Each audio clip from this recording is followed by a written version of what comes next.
c'est fantastiquement expliqué dans les prêts professionnels administratifs, les jurys, à partir de toutes les prudences qui taisent une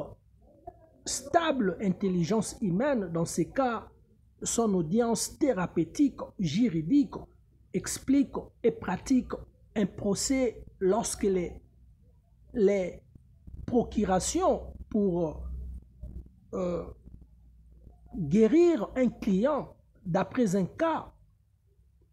viennent de la magistrature civique qui fait très bien parler, aussi administrée depuis par exemple la parole civique qui avait inventé l'évangile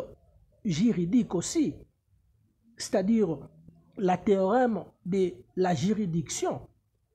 Toutefois, les mentales ou la mentalité des clients et les juges autour de toute procédure légale qui explique les jugements, aussi les jugementales, alors toute manière juridique et les livres loyaux qui expliquent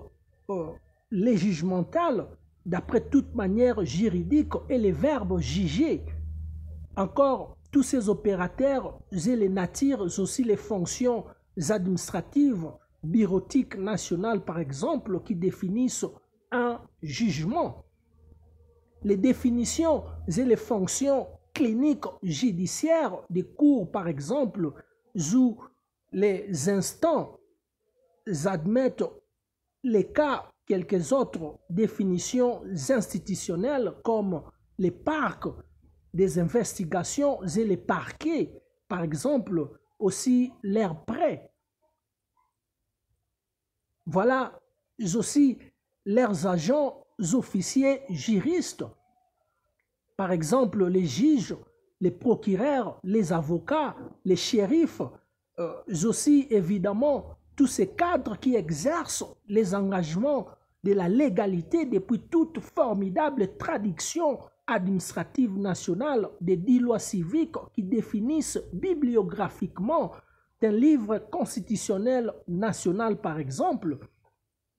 et les rapports entre toute législation loyale et les droits depuis toute fabrication de la loi et d'excellentes structures gouvernementales. Les cours et les parquets depuis les districts, les zones et les quartiers qui forment les villes,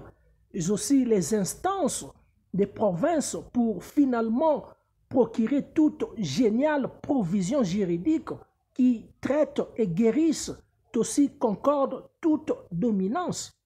c'est-à-dire toute dominance comportementale, par exemple religieuse, gouvernementale et les autres populaires.